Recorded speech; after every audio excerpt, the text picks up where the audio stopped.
The Kafala system is designed to sponsor foreign workers in Saudi Arabia and neighboring countries. At first glance, this may seem like a solid system that monitors migrant workers, but beneath the surface, employers have complete control over the foreign workers. Many have taken advantage of this system, turning it into a form of modern-day slavery. When a worker gets trapped in this system, they are unable to switch jobs or even leave the country. There is very little they can do without their employer's permission. This has led to serious abuse and mistreatment of the migrants. One recent movie that shined the light on this system is the 2024 film Goat Life. This film follows the real-life story of Najib Muhammad, who was forced into slavery on a farm in Saudi Arabia. What's frightening about this story is how Najib was approached by someone who he assumed was his new boss.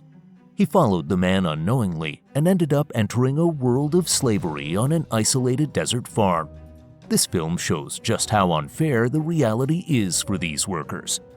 The conditions of the Kafala system have been widely criticized by human rights activists.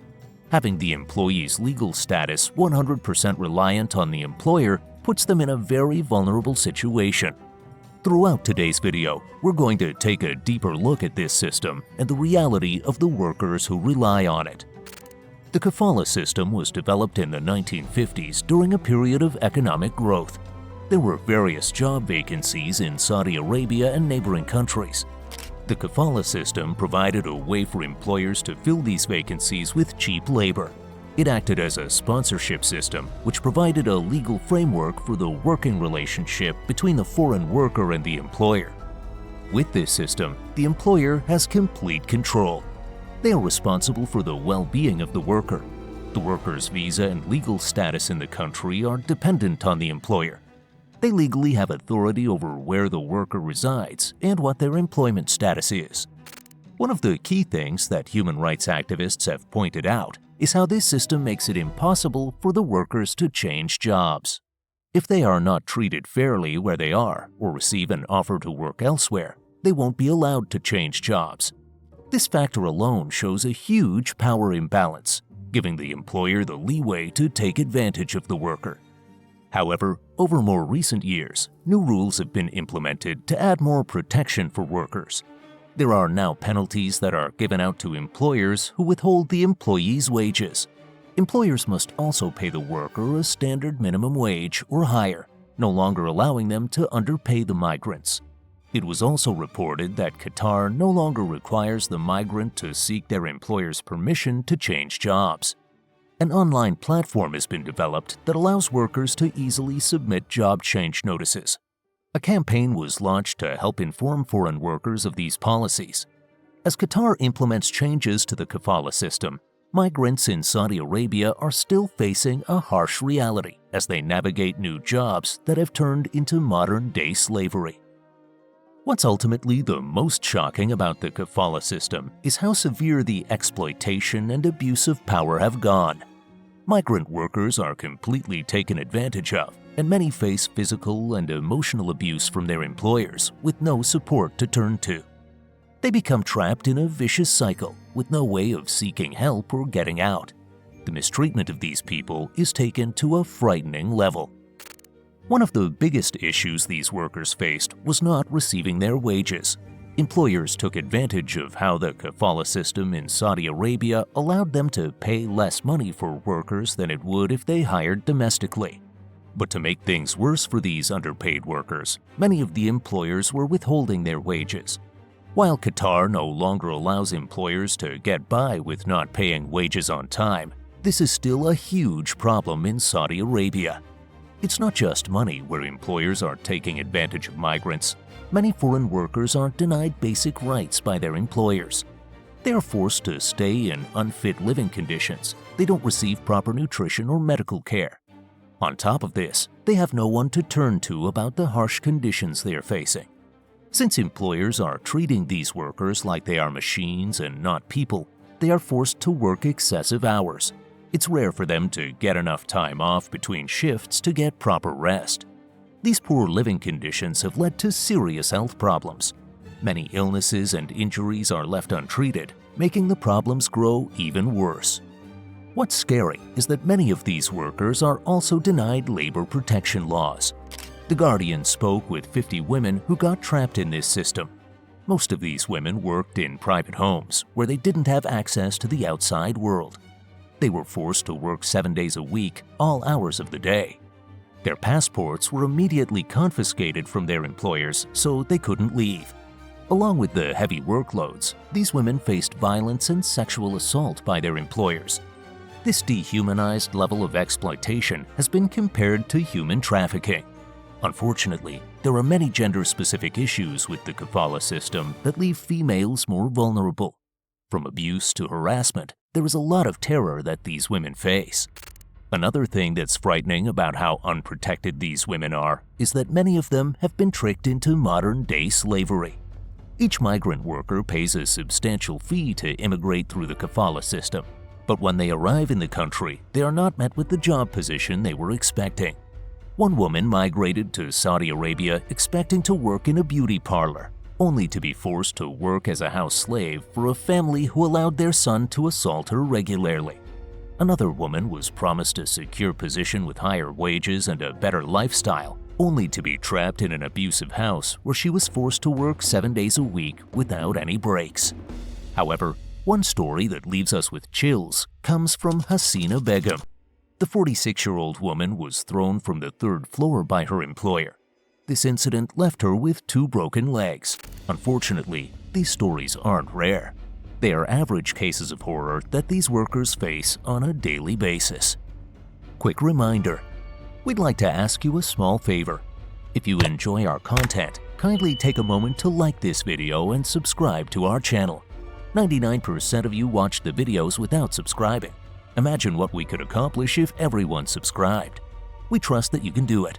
It will make a huge difference and support us in keeping up the good work. Thank you. Now, let's get back to the video. The Kafala system has faced international condemnation. As people from Western countries learn more about the abuse these workers face, there is disgust from all ends of the world. The global reactions have led to more organizations publishing reports and launching campaigns to draw attention to the severe exploitation this system leads to. Several human rights organizations, such as Human Rights Watch and Amnesty International, have put the initiative forward to showcase the terror this system creates. Amnesty International has been dedicated to publishing reports highlighting the abuse of power in the Kafala system. They have done deep research to expose the abusive web woven by this system. As they shine a light on the imbalance workers face, their main initiative is to bring them justice. The more information they put out there, the closer they become to abolishing the abuse and clearing the pathway for worker protection.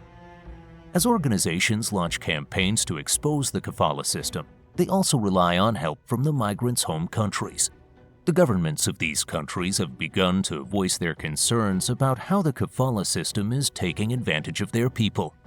The governments in India and the Philippines have engaged in diplomatic efforts to create safer and more humane conditions. Other countries have negotiated agreements that aim to improve the treatment of workers who rely on the support from this system. Of course, the media also plays a part in bringing more awareness to this ongoing issue. Several major news outlets have been actively covering the issues brought on by the Kafala system. This includes speaking with people who have been taken advantage of by the system and getting their stories out there. The Guardian shocked readers across the world when it gave us an inside look into how poorly these workers were really treated. Women who were once trapped in the system shared their stories with the news outlet, talking about how they were beaten, starved, and left to sleep outside with no shelter. Viewers around the world expected to be shocked when they watched the movie Goat Life, but many weren't ready for the real-life terrors these vulnerable workers faced. This movie is a survival drama shown in the Malayalam language. It focuses on Najib Muhammad, an Indian migrant worker who is excited to start a new chapter in his life working in Saudi Arabia. Only to his demise, he is approached by the wrong person when he arrives. His dream life of making money in a foreign country turned into his nightmare when he was forced into slavery on a desert farm. One of the key takeaways of this movie is how the system that is meant to support migrant workers is leaving them in vulnerable positions. They aren't monitored and don't receive the life they signed up for. The audience felt anger and sorrow as they took in Najib's story. His journey was one of many struggles, but the young man showed resilience with every challenge that came his way. Other supporting characters in this film add more depth to the realities these migrant workers face. The scenes in this movie take people on a roller coaster of emotions as they see firsthand the despair these workers go through. The powerful story is filled with emotion and hope for a better future. When Goat Life was released, the film got a lot of praise. The audience appreciated the raw and unfiltered view of what the migrant life is really like in Saudi Arabia. These struggles were something that tugged on the heartstrings of people worldwide. However, the film did face issues with its release in Saudi Arabia, where it was met with backlash and criticism. There was even a call for censorship of the film because of how it portrays the Kafala system. Activism and advocacy have played a huge role in changing how the Kafala system supports migrant workers. Of course, things are nowhere near close to perfect or even acceptable, but things are moving a step in the right direction due to public concern. The more awareness people bring towards the issues these workers face, the more success stories will come from it. Grassroots movements have helped bring a lot of attention to this crisis.